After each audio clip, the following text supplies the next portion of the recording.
Friends, welcome to your own channel daily stock. तो आज हम बात करने वाले हैं डाबर कंपनी के बारे में कि आपको उसमें इन्वेस्ट करना चाहिए या नहीं करना चाहिए। तो आप वीडियो को एंड तक ज़रूर देखिए। अगर आपने हमारे चैनल को सब्सक्राइब नहीं किया हो तो आप हमारे चैनल को सब्सक्राइब ज़रूर कर दीजिएगा। और हमारा इंस्टाग्राम पे भी पेज है डेली स्टॉक करके, वहाँ पर हम डेली अपडेट्स देते हैं, तो आप वहाँ पर भी फॉलो करिएगा ताकि आपको डेली अपडेट्स मिले कंपनी के रिलेटेड। तो अब हम डाबर कंपनी के बारे में बात करेंगे। डाबर इंडिया लिमिटेड ये एक एफएमसीजी कंपनी है, फास्ट मूविंग कंज्यूमर गुड्स, जहाँ पर ये हेयर ऑयल और oral care, health care, skin care, home care, foods, ये सारे प्रोडक्ट्स मैन्युफैक्चर करती है, सप्लाई करती है। जो डेली रूटीन के काम की जो प्रोडक्ट्स होते हैं वो चीज़ें ये मैन्युफैक्चर करती है। तो लोगों को कभी भी इसकी ज़रूरतें बंद नहीं होगी, वो हमेशा इसके लिए रेडी होंगे कि हमें ये चीज़ लेनी है। तो ये कंपनी कभी भी लाइफ लॉन्ग टाइम में कभी भी ये बंद नहीं होगी, क्योंकि ये कंपनी है ये क्वालिटी और एक्सपीरियंस पे बिल्ड हुई है। और 135 ईयर्स हो गए हैं डाबर कंपनी को, और ये इंडिया की मोस्ट ट्रस्टेड कंपनी है और world's largest ayurvedic and natural health care company है। तो आप समझ सकते हो ये कंपनी कितनी ज़्यादा ट्रस्टवर्दी है और कितनी पुरानी कंपनी है और इसके प्रोडक्ट्स कितने ट्रस्टवर्दी है।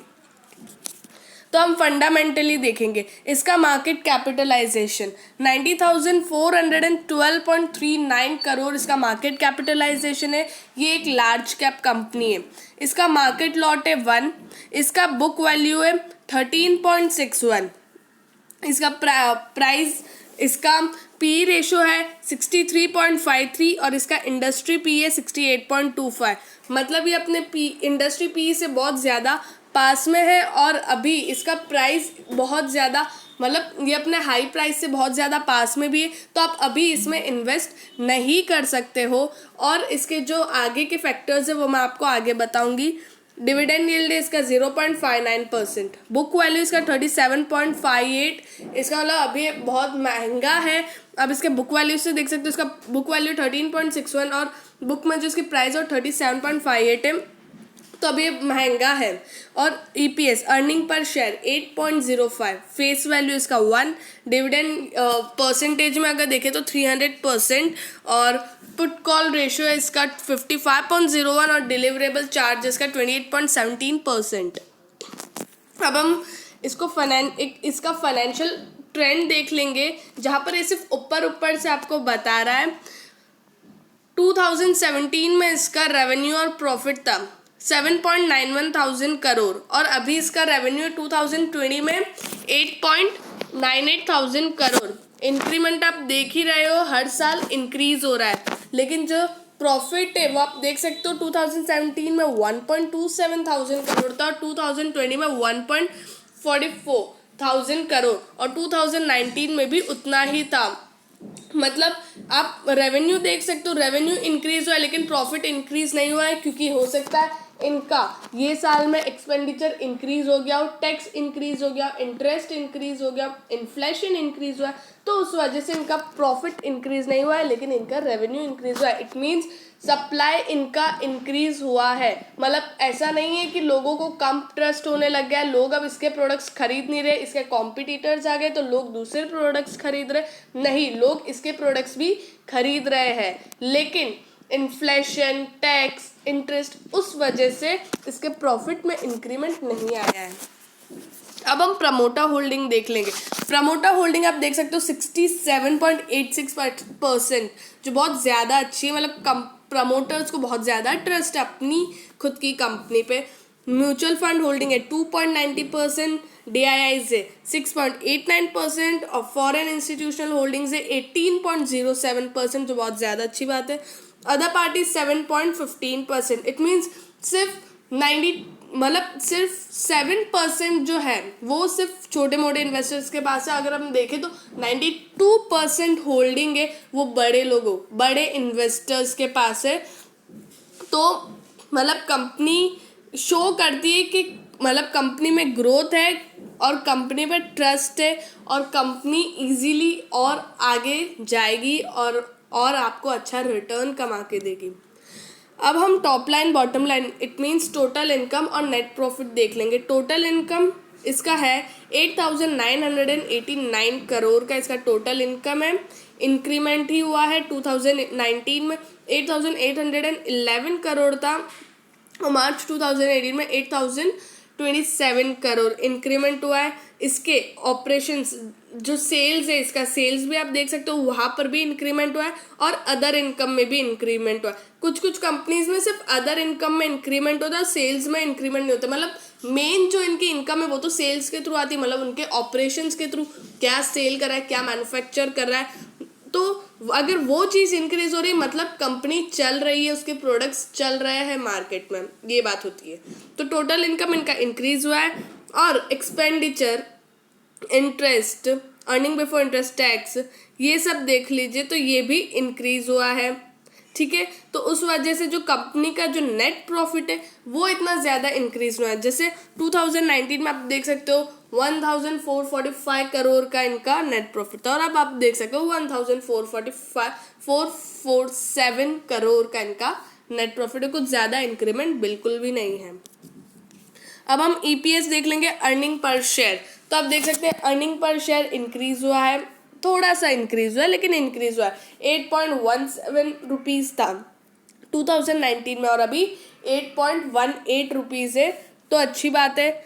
फिर इसका जो बुक वैल्यू है, बुक वैल्यू भी इंक्रीज हुआ है। इट मीन्स इसके असेट्स इंक्रीज हो रहे हैं, लाइबिलिटी डिक्रीज हो रही है, तो ये अच्छा इंडिकेटर है, इसका बुक वैल्यू इंक्रीज हुआ है। फिर ग्रॉस प्रॉफिट मार्जिन तो 2019 में था 23.90% और 2018 में देख सकते हो तो वो इंक्रीमेंट में था 24.89%, फिर डिक्रीज हो गया 2019 में 23.90%, लेकिन 2020 में फिर से इंक्रीमेंट दिखा है 24.15%। मतलब इसका जो ग्रॉस प्रॉफिट, इसके सेल्स है वो इंक्रीज हुआ है, उस वजह से ग्रॉस प्रॉफिट मार्जिन इंक्रीज हुआ है।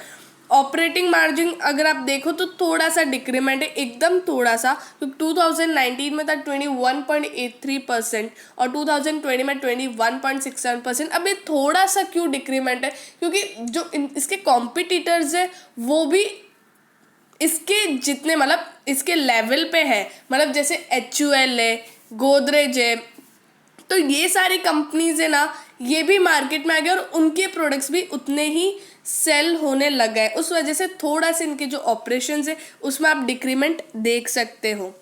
फिर नेट प्रॉफिट मार्जिन है तो नेट प्रॉफिट मार्जिन भी थोड़ा डिक्रीज हुआ है।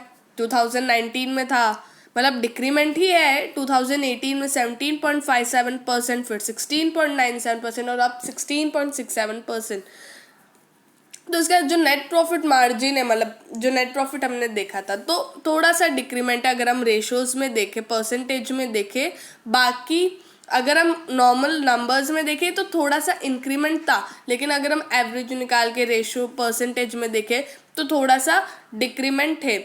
लेकिन ये चीज़ फिर से इंक्रीज हो सकती है अगर लोग फिर से मतलब पहले जैसे, मतलब पहले लोग ज़्यादा इसके प्रोडक्ट्स लेते थे, अभी शायद उन्होंने थोड़ा सा कम कर दिया, तो फिर से वो लेना स्टार्ट कर ले या कंपनी इनोवेशन करे। अपनी क्वालिटी तो इनकी बेस्ट है, क्योंकि इनकी क्वालिटी और एक्सपीरियंस के बेस पे ही ये इनको 135 ईयर्स हो गए हैं जो अभी तक मार्केट में टिके हुए हैं और आगे भी टिके रहेंगे। डाबर एक इतनी बढ़िया कंपनी है, इसके प्रोडक्ट्स इतने ज़्यादा बढ़िया हैं। अब हम रिटर्न ऑन नेटवर्थ और इक्विटी देख लेंगे। तो जो इक्विटी मतलब शेयर होल्डर्स जो पैसा लगाते हैं उस पर उनको कितना रिटर्न मिल रहा है, तो यहाँ पे डिक्रीमेंट दिख रहा है। 2019 में था 25.61% और अभी है 21.87%, तो डिक्रीमेंट है यहाँ पर, जो नेगेटिव बात है। रिटर्न ऑन कैपिटल एम्प्लॉयड तो वहाँ पर भी डिक्रीमेंट देख सकते हो, मतलब जो कंपनी पे मतलब कंपनी के जो पैसे हैं उस पर कितना रिटर्न मिलता है। तो 2019 में था 32.18% और अभी आप डिक्रीमेंट देख सकते हो 27.24% पे आ गया है। फिर रिटर्न ऑन असेट्स, यहाँ पर भी डिक्रीमेंट है, मतलब जो असेट्स है उस पर रिटर्न अच्छे से नहीं आ रहा है, तो वहाँ पर भी डिक्रीमेंट है। तो तीनों चीज़, जो return on equity, ROC, return on assets, तो तीनों चीज़ नेगेटिव में आ गई है, क्योंकि तीनों चीज़ इंक्रीमेंट में होना चाहिए। तो कंपनी और स्ट्रॉन्ग साउंड करती है, स्ट्रॉन्ग है ऑलरेडी, लेकिन फिर भी ये डिक्रीमेंट अच्छा नहीं लगता है। फिर करंट रेशो देख लेंगे तो करंट रेशो और क्विक रेशो जो दोनों ही बहुत अच्छा है। करंट रेशो 1.35 था 2019 में और अभी 2020 में 1.98 है। मतलब कंपनी के जो असेट्स है और लाइबिलिटीज़ है परफेक्ट है, मतलब 2:1 के रेशो में होना चाहिए और यहाँ पे 1.98:1 के रेशो में है तो अच्छी बात है। मतलब कंपनी के असेट्स डबल है कंपैरेटिव टू लाइबिलिटीज़। फिर क्विक रेशो है 1.42 तो ये भी अच्छी है। मतलब कंपनी का जो कैश फ्लो है वो अच्छा है और कंपनी के पास एबिलिटी है कैश को जल्दी से रीपे करने की, तो ये अच्छी बात है। उसके बाद हम डेट टू इक्विटी देख लेंगे तो डेट यहाँ पे देख सकते हो आप डिक्रीज हुआ है तो ये भी अच्छी बात है। डेट टू इक्विटी हमेशा डिक्रीमेंट में होना चाहिए तो अच्छा लगेगा, या ज़ीरो हो मतलब डेट फ्री कंपनी हो तो और ज़्यादा अच्छा लगेगा। तो आप देख सकते हो 2018 में था 0.15, फिर 0.09 और अभी 0.07। मतलब कंपनी ट्राई कर रही है कि डेट फ्री कंपनी हो जाए क्योंकि हर साल उनका जो डेट है वो डिक्रीज़ हो रहा है। और उसके बाद जो इंटरेस्ट कवरेज रेशियो मतलब जो इंटरेस्ट पे करने की जो एबिलिटी होती है कंपनी की वो भी बहुत अच्छी है क्योंकि इंक्रीज़ हो रहा है। तो इसका मतलब कंपनी के पास अच्छी एबिलिटी इसीलिए कंपनी का डेट जल्दी से क्लियर हो रहा है क्योंकि कंपनी जल्दी से जल्दी रीपे कर रही है और जो इंटरेस्ट पे करना होता है वो भी अच्छे से पे कर रही है।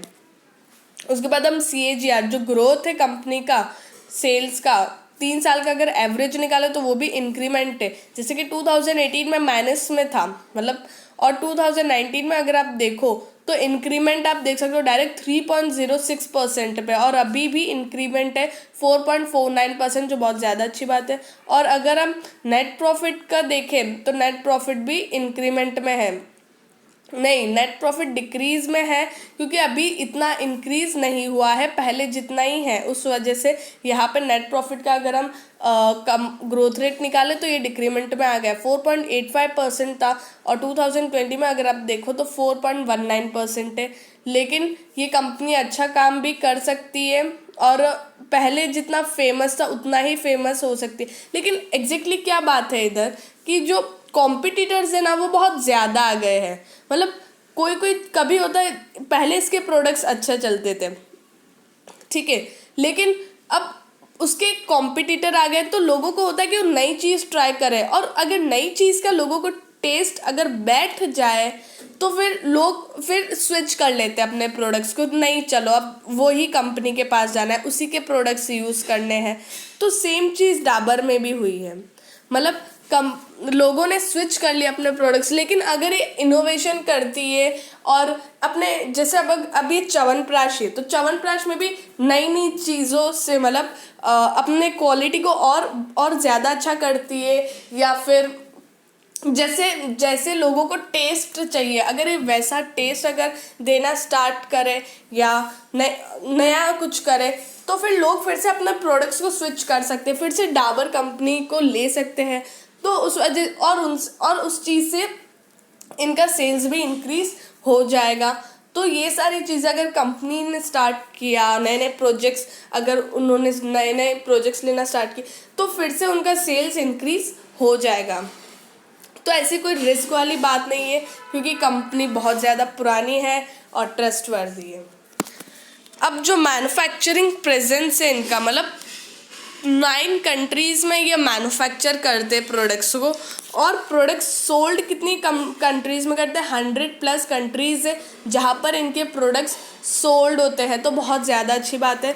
और इनका जो इंटरनेशनल बिजनेस से जो रेवेन्यू आता है वो 28.2% है, और इनके जो एम्प्लॉयज़ है ग्लोबली 7,740 इतने इनके एम्प्लॉयज़ हैं।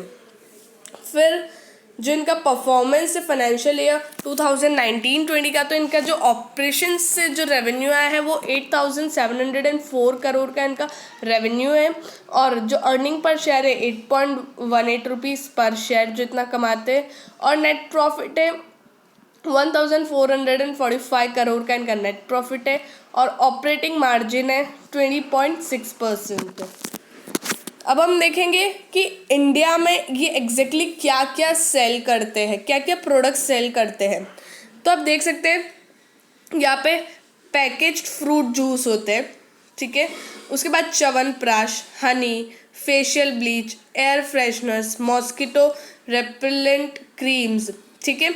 उसके बाद सेकंड, ये सब मतलब ये सब जो चीज़ें हैं ये सब मेन चीज़ें हैं, लोग इसको ज़्यादा प्रेफर करते हैं। उसके बाद चीज़ें आती है hair oil, glucose, baby massage oil, toilet cleaners, ये सब। और उसके बाद थर्ड पे आती है टूथपेस्ट, ठीक है। तो ये सारी जो चीज़ें ना ये इंडिया में सेल होती है, और जो फर्स्ट नंबर पे ये ज़्यादा सेल होती है, उसके बाद ये, और उसके बाद ये। उसके बाद सऊदी अरेबिया में मेन डाबर कंपनी के क्या प्रोडक्ट्स सप्लाई होते हैं? Hair oil, hair cream, hair gel, hair mask, okay. और उसके बाद हेयर सीरम्स, और उसके बाद डेपिलेटरीज। इसका मतलब जो हेयर रिमूवल होता है ना, एग्जैक्टली डेपिलेटरीज हेयर रिमूवल होता है, ठीक है। इजिप्ट में क्या करते हैं? Hair oil, hair cream, hair mask, फिर हेयर जेल और हेयर सीरम। यूएई में hair cream, hair gel, hair mask, फिर hair oil, hair serum, leave on, फिर डेपिलेटरीज। मतलब आप देख सकते हैं कि अब्रॉड में ये कंपनी का hair oil, hair cream, hair mask और हेयर जेल ये सब कितना चलता है इस कंपनी का। मतलब कंपनी को, मतलब लोगों को ट्रस्ट हो गया है कंपनी पे ये सब प्रोडक्ट्स में। तो फिर ये प्रोडक्ट में अगर ये ज़्यादा सप्लाई करना चाहे और लोग ये प्रोडक्ट्स को पसंद भी करते हैं तो भी इनका सेल, इनका प्रॉफिट इंक्रीज हो जाएगा, जो हो ही रहा है। कंसोलिडेटेड रेवेन्यू ब्रेकअप, एग्जैक्टली किस फैक्टर से कितना अर्न करते हैं? कंज्यूमर केयर बिजनेस से 57.6%, उसके बाद फूड बिजनेस से 10.9%, इंटरनेशनल बिजनेस से तो हमने देख लिया 28.2% और अदर्स 3.3%। अब उसमें से जो कंज्यूमर केयर बिजनेस है वो इनका बहुत वाइड एरिया है, तो वो भी अगर हम देखें उसको भी ब्रेकअप करके, तो वहाँ पे हेल्थ सप्लीमेंट से 18.9%, डाइजेस्टिव से 6.3%, OCT एंड एथिकल से 8.8%, हेयर केयर से 21.1%, ओरल केयर से 17.0%, स्किन केयर से 5.1%, होम केयर से 6.9% और फूड्स से 15.9%। तो सबसे ज़्यादा है हेयर केयर, वहाँ से ये सबसे ज़्यादा अर्न कर रहे हैं। और सबसे ज़्यादा इनका consumer care business, obviously FMCG product sell करता है तो सबसे ज़्यादा ऑपरेशन, सबसे ज़्यादा सेल और प्रॉफिट वहीं से आना है। अब आएगा international business revenue breakup. Internationally मतलब कौन से एरिया से, मतलब कहाँ से कितना आता है? मिडल ईस्ट से अगर हम देखें तो 28.4% अर्निंग्स उनकी वहाँ से आती है, अफ्रीका से 23.2%, यूरोप से 12.3%, अमेरिका से 13.5% और एशिया से 22.6%। मतलब सबसे ज़्यादा अर्निंग उनकी मिडल ईस्ट 28.4% आती है। और जो टॉप 5 ओवरसीज़ कंट्रीज़ है जहाँ पे सबसे ज़्यादा डाबर कंपनी चलती है वो है Egypt, Saudi Arabia, USA, Turkey और नेपाल। अब हम देखेंगे डाबर इंडिया का जो करंट प्राइस है वो 511.45 रुपीज़ है। और जैसे कि आप देख सकते हो कि इस फ्राइडे को ये 1.59% गिरा था, मतलब पूरे 8.30 रुपीज़ ये नीचे आया था। और उसके बाद अगर आप हाई देखो तो 534.95, अगर 5 ईयर का हाई देखो तो मतलब अभी अपने हाई से बहुत ज़्यादा पास में है। लेकिन कैसा होता है, कभी कभी कंपनी में इतना ग्रोथ होता है ना, और कंपनी इतना ज़्यादा अच्छा करती है कि वो अपने हाई को ब्रेक करके और उससे ऊपर जाती है, ठीक है। तो लेकिन थोड़ा आपको वेट करना चाहिए, और उसके बाद अगर आप चाहो तो आप इसमें इन्वेस्ट कर सकते हो, क्योंकि डाबर कंपनी आप सब जानते ही हो कितनी ज़्यादा अच्छी है और कितनी ट्रस्टवर्दी कंपनी है, और अच्छा रिटर्न भी आपको मिल सकता है। तो अगर आपको इन्वेस्ट अगर आपको करना चाहो तो आप ज़रूर इसमें इन्वेस्ट कर सकते हो।